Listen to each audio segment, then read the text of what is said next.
Saudara pemirsa, sebelum saya menyampaikan firman untuk saudara-saudara sekalian, saya akan menyanyikan sebuah pujian tentang betapa kita harus memuji dan menyembah Tuhan Allah Bapa, Tuhan Yesus Kristus, dan Roh Kudus.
Selamat berjumpa kembali dengan kami dalam program Berita Pengharapan.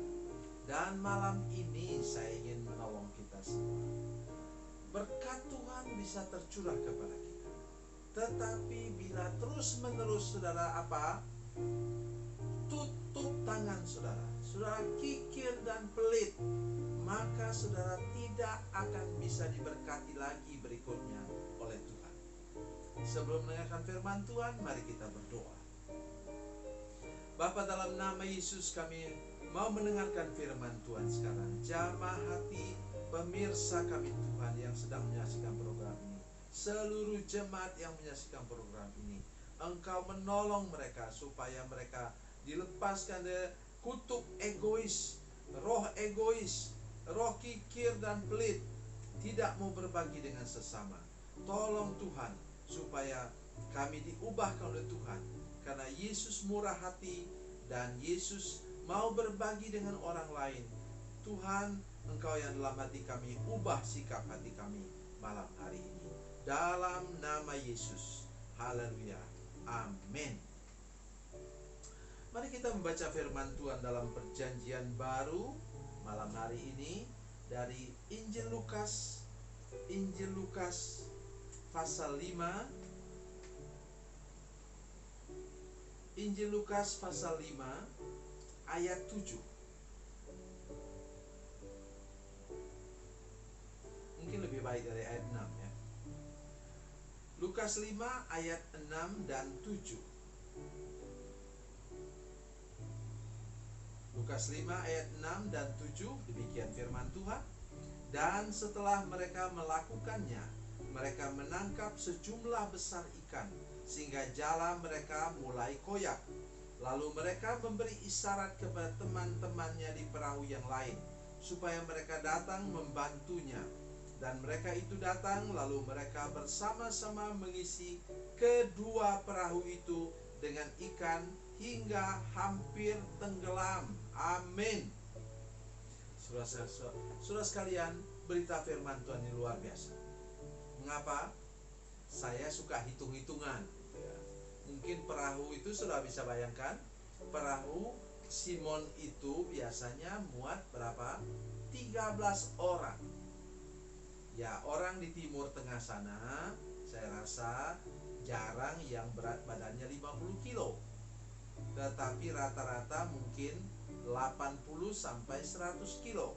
Mereka besar, tinggi.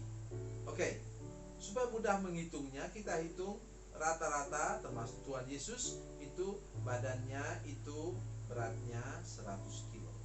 13 berarti bisa memuat apa? Perahu itu bisa memuat berapa? 13 kali 100 itu 1 ton lebih. Dan saya kira-kira sebanyak itulah.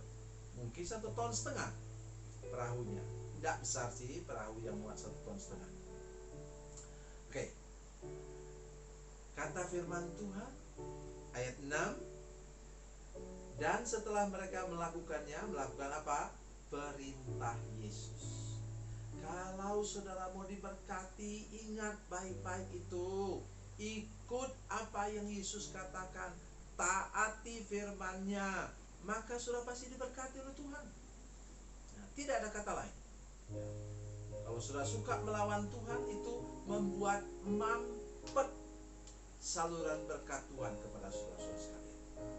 Dan apa? Sesudah mereka taat akan firman Tuhan, menebarkan jala di tempat yang lebih dalam, maka mereka mendapat sejumlah besar ikan, dan ditunjukkan dengan nyata bahwa jala mereka, jalanya Petrus dan Andreas sudah mulai koyak.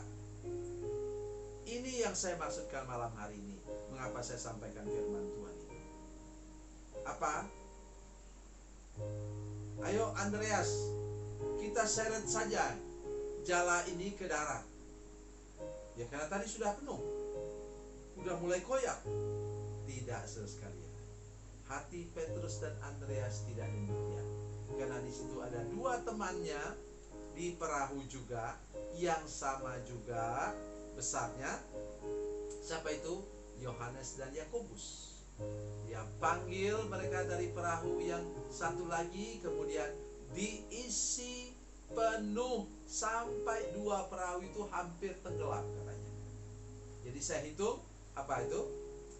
Jadi kemungkinan besar ikan itu masing-masing 1 ton. Saudara-saudara sekalian, saya tidak bisa membayangkan. Dan ikan itu adalah ikan mujair di Danau Galilea. Dan kalau mujair itu paling besar, saya kira, ya saya tidak tahu, ya saya tidak pernah belanja mujair di pasar. Kemungkinan besar, paling besar mujair mungkin 0,5 kilo. Ya, dulu 2000 tahun lalu mungkin kita hitung saya sekilo. Bisa sudah bayangkan, ada 2000 ekor ikan mereka tangkap hari itu. Mengapa Tuhan memberikan berkat? Karena Tuhan Yesus tahu hati Petrus, hati Andreas apa? Tidak egois. Mereka mau berbagi dengan sesama. Dengar baik firman Tuhan saya sampaikan malam hari ini. Lepaskan kutuk egois. Ya, lepaskan. Kalau sudah tidak percaya, Bapak ini bilang aneh-aneh lagi. Kok egois itu kok dosa? Mari lihat, saya tahu apa kata firman Tuhan. Galatia pasal 5. Galatia pasal 5 ayat 19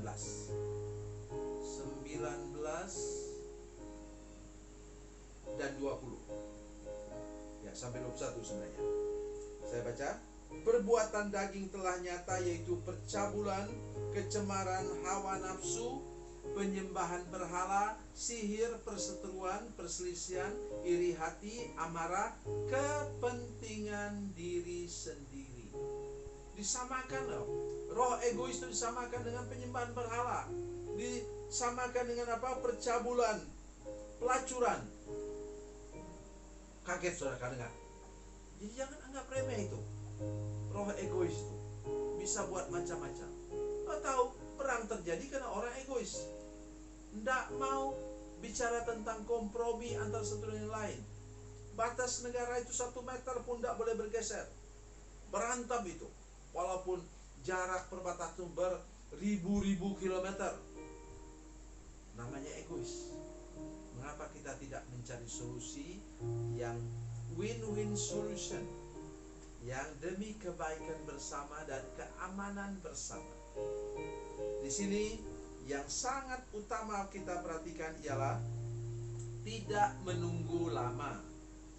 Lalu mereka memberi isyarat kepada teman-temannya di perahu yang lain supaya mereka datang membantunya.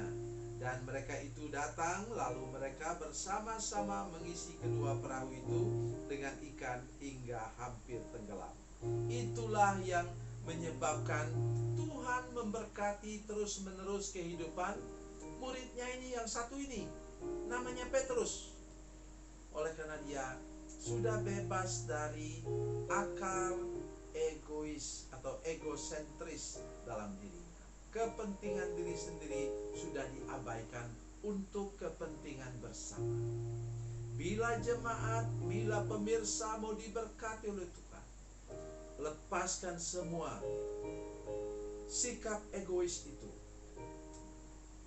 mementingkan diri sendiri, dan mulailah belajar berbagi dengan sesama.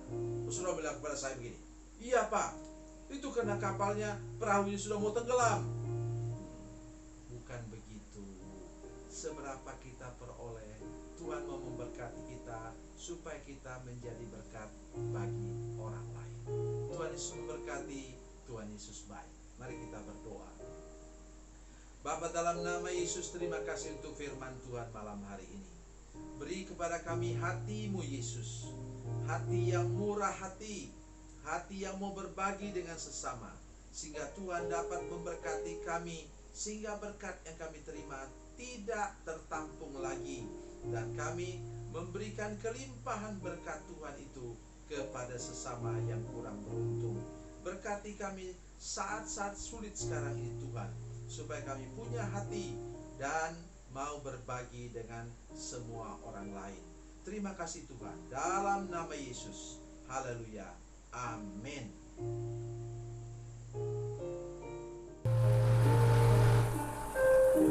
Bila Anda memerlukan dukungan doa kami, atau bila Anda punya masalah yang ingin didoakan, silakan menghubungi nomor telepon kami 0812 7661 1125.